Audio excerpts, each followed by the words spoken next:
Good evening dear student, मैं ज्ञान प्रकाश Arya teaching classes पे आप सभी का स्वागत है। आज मैं आप लोगों के बीच NCERT class 10th math chapter 1 exercise 1.2 का क्वेश्चन नंबर 5 लेकर आया हूं। बताते चले कि इसके पहले के वीडियोज में मैंने NCERT class 10th math chapter 1 का ही एक सीरीज लेकर आया हूं और उसी सीरीज के कड़ी में हम लोग लगातार exercise wise concept with solution देखते आ रहे हैं। उसी कड़ी में मैंने पिछले वीडियोज में NCERT class 10th math chapter 1 exercise 1.2 के प्रीवियस 4 क्वेश्चंस के सॉल्यूशंस किए थे। अब आइए देखते हैं क्वेश्चन नंबर 5। क्वेश्चन नंबर 5 क्या कहता है? क्वेश्चन नंबर 5 कहता है check whether 6 to the power n can end with digit 0 for any natural number n। यानी चेक कीजिए कि क्या 6 to the power n 0 से एंड होगी किसी भी नेचुरल नंबर n के लिए। यानी 6 to the power n जो है ये क्या इसका इन डिजिट जो है 0 होगी किसी भी नेचुरल नंबर n के लिए। n क्या है? n कोई नेचुरल नंबर है, इसको चेक करता है। तो आइए इसको हम लोग देखें, चेक करें। तो इस क्वेश्चन को हम लोग सॉल्व करेंगे डिविजिबिलिटी रूल के तहत। आइए देखते हैं फ्रॉम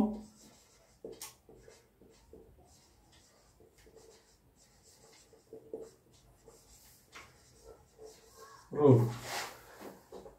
तो किसी भी नंबर के 5 से डिवाइड होने का क्या रूल है? कोई भी नंबर 5 से डिवाइड होगी, इसकी डिविजिबिलिटी रूल क्या है? ये आप प्रीवियस क्लास में पढ़े होंगे, क्लास 5, 6 में भी 7 में। तो उसमें क्या है कि कोई भी नंबर जो जिसकी इन डिजिट या तो 0 है या 5 है, केवल वही नंबर जो होती है वो 5 से डिवाइड होती है। तो from divisibility rule we know that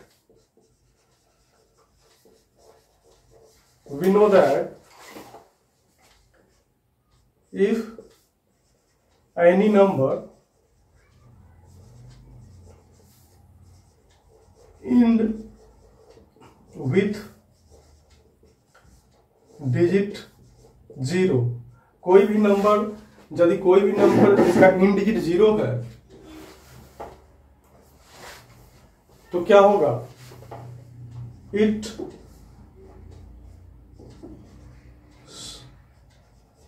should must be divisible by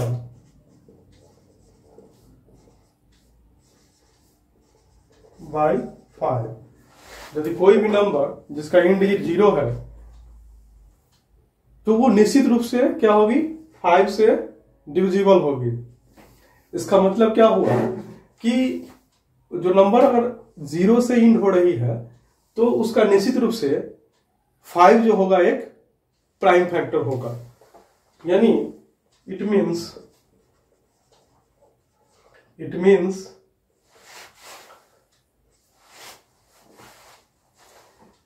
if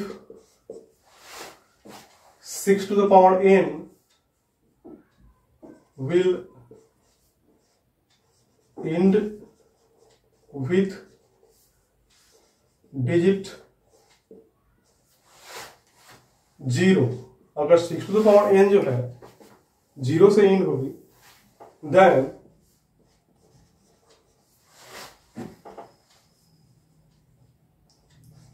it would contain the prime number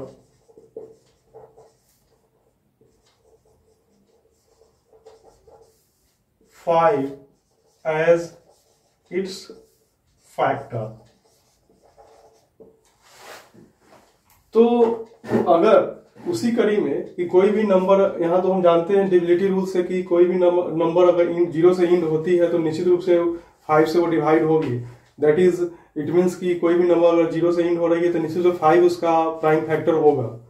तो उसी कंसेप्ट पे अगर ये number 6 to the power n भी अगर 0 से अगर इंड हो तो इसके पास भी क्या होना चाहिए, निश्चित रूप से 5 जो है इसका प्राइम फैक्टर होना चाहिए। इसीलिए हमने लिखा कि इट मीन्स कि इसका मतलब ये हुआ कि if 6 to the power n will end with digit 0, अगर 6 टू द पावर n अगर इंड से 0 से इंड होगी then it would contain the prime number 5 as its factor.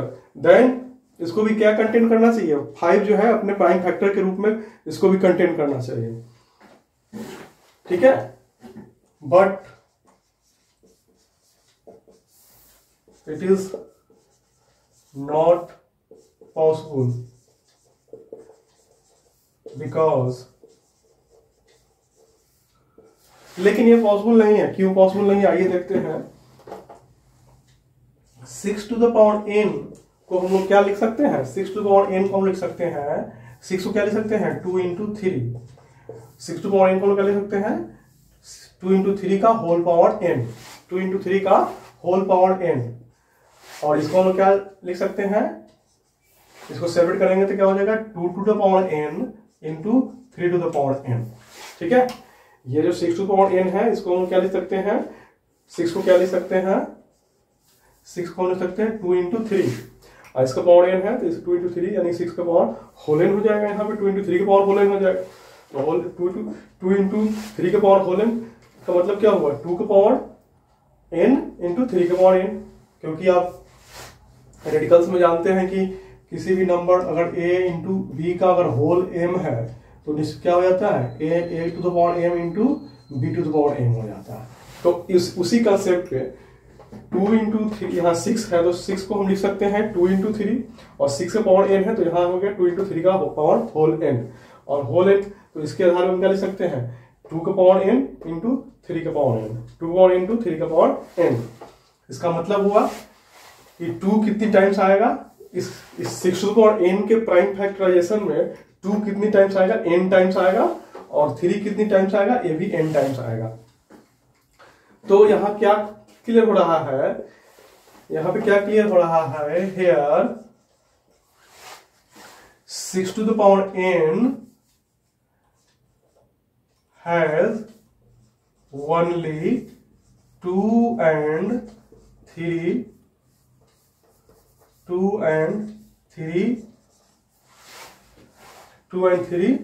are the prime factors. 2 and 3 are the prime factors. यहाँ क्या clear हो रहा है कि 6 टू द पावर n के पास केवल 2 और 3 है ना, 2 और 3 ही प्राइम फैक्टर्स है। ठीक है, 6 to the power n hasn't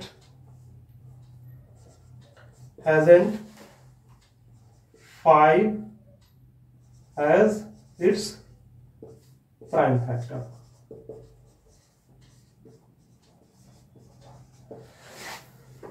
six to n के पास क्या है 5 प्राइम फैक्टर के रूप में नहीं है। 6 टू n के पास 5 जो है वो प्राइम फैक्टर नहीं है, केवल क्या है, केवल 2 और 3 प्राइम फैक्टर है।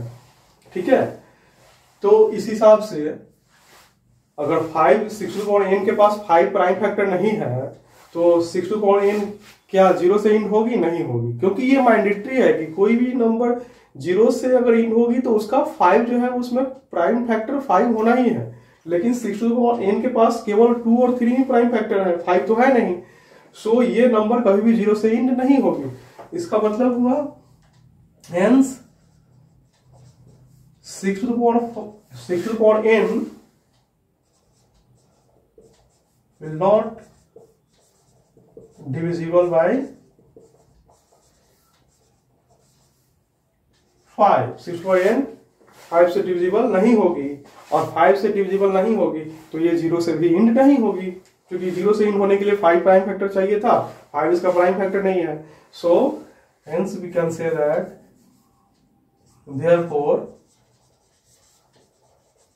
therefore 6 to the power n can never end with digit 0 for any natural number n।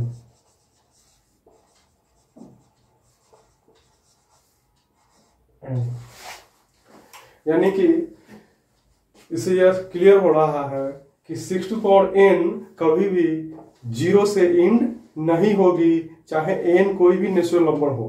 ठीक है, तो आई होप ये क्वेश्चन काफी अच्छे से इसका सॉल्यूशन आप समझ गए होंगे। आगे एक बार फिर से हम लोग इस क्वेश्चन को शॉर्ट में रिव्यू कर ले। क्वेश्चन क्या कर रहा था कि check whether 6 to the power n can end with digit 0 for any natural number n। यानी चेक कीजिए कि क्या 6 टू द पावर n 0 से इंड होगी किसी भी नेचुरल नंबर n के लिए। तो इस क्वेश्चन को चेक करने के लिए हमने सबसे पहले डिविजिबिलिटी रूल का कंसेप्ट अप्लाई किया। From divisibility rule we know that if any number end with digit 0, divisibility rule से हम जानते हैं कि कोई भी नंबर अगर 0 से इंड हो रही है तो क्या होगा, it should must be divisible by 5। तो क्या होगा, इट शुड, कोई भी नंबर यदि 0 से इंड हो रही है तो it should must be divisible by 5। कोई भी नंबर अगर 0 से इंड हो रही है तो निश्चित रूप से 5 से डिविजिबल होगी। और 5 से डिविजिबल होने का मतलब है कि उस नंबर का 5 जो है उस नंबर में प्राइम फैक्टर होगा। अगर उस नंबर को हम प्राइम फैक्टराइज करें तो उसमें 5 एक प्राइम फैक्टर होगा। तो इस प्रकार इस कंसेप्ट के आधार पे, according to this concept, it means, इसका मतलब ये हुआ कि अगर 6 to the power n will end with digit 0, अगर 6 टू द पावर n जो है ये, अगर 6 to the power n will end with digit 0, 6 to the power n जो है अगर 0 से इंड होगी,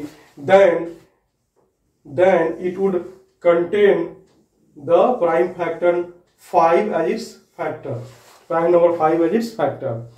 इसका मतलब हुआ अगर 6 टू द पावर n को अगर 0 से इंड होना हो, 6 टू द पावर n अगर 0 से इंड होगी, देन इसको क्या करना होगा, 5 जो है इसके प्राइम फैक्टर में, इसके प्राइम फैक्टराइजेशन में 5 को होना एकदम अनिवार्य है। लेकिन ये पॉसिबल नहीं है। क्यों पॉसिबल नहीं है? But it is not possible. लेकिन 5 जो है 6 टू पावर n के प्राइम फैक्टराइजेशन में नहीं आया है। क्योंकि कारण क्या है कि अगर 6 टू पावर n को हम लोग प्राइम फैक्टराइज करें तो 6 टू पावर n को हम लोग क्या लिख सकते हैं, 6 को लिख सकते हैं 2 इंटू 3। तो 6 को लिखें 2 इंटू 3 तो 6 का पावर n है, तो इसका भी होल पावर n हो गया। अब इस कंसेप्ट, रेडिकल के कंसेप्ट पे हम लोग क्या लिख सकते हैं, 2 इंटू 3 का पावर n, तो यहां लिख सकते हैं 2 to the power n into 3 to the power n।